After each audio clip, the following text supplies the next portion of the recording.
லீலாவும் அவங்க அம்மாவும் குடிசையில் வாழ்ந்துட்டு வந்தாங்க. ஒரு நாள் லீலா ரோடு ஓரமாக போகும்போது எல்லாரும் சைக்கிள் ஓட்டுறத பார்க்குறா. அவளுக்கும் சைக்கிள் ஓட்டணும்னு ஆசையாக இருக்குது. அவங்க கிட்ட 2 நிமிஷம் சைக்கிள் ஓட்ட சைக்கிள் கேட்குறா. ஆனால் யாரும் கொடுக்காம லீலாவை கிண்டல் பண்ணுறாங்க. உடனே லீலா கஷ்டப்பட்டுட்டு அவங்க அம்மா கிட்ட சொல்லி அழுகிறா. அம்மா சொல்கிறாங்க, நம்ம வறுமையில் இருக்கோம், இன்னும் கொஞ்சம் நல்லா வாங்கிக்கலான்னு. வீட்டோட கஷ்டத்தை புரிஞ்சுட்டு லீலா சம்பாதிக்க ஆரம்பித்தா. காலையிலனா நியூஸ் பேப்பர் எடுத்துகிட்டு போய் கொடுத்து, ஈவினிங்னா பூ கட்டி விற்று சம்பாதிக்க ஸ்டார்ட் பண்ணிட்டா. சம்பாதிச்சு புதுசாக சைக்கிளும் வாங்கிட்டா. சைக்கிள் வாங்கி அவளுடைய வேலைகளை இன்னும் ஈஸியாக ஆக்குறா. சைக்கிள்லேயே போய் நியூஸ் பேப்பர் கொடுத்து பூ விற்று சந்தோஷப்படுறா. இன்னும் கொஞ்சம் காசு சம்பாதிச்சு லீலா புதுசாக பைக் வாங்குறா.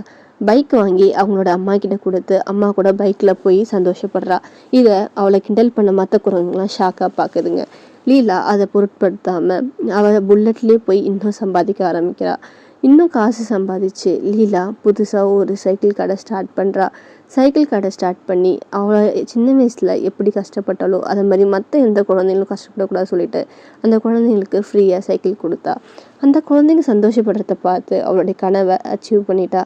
உங்களுக்கு இந்த கதை பிடிச்சிருந்தா லைக் பண்ணுங்கள், ஷேர் பண்ணுங்கள், நம்ம சேனலை சப்ஸ்கிரைப் பண்ணுங்கள்.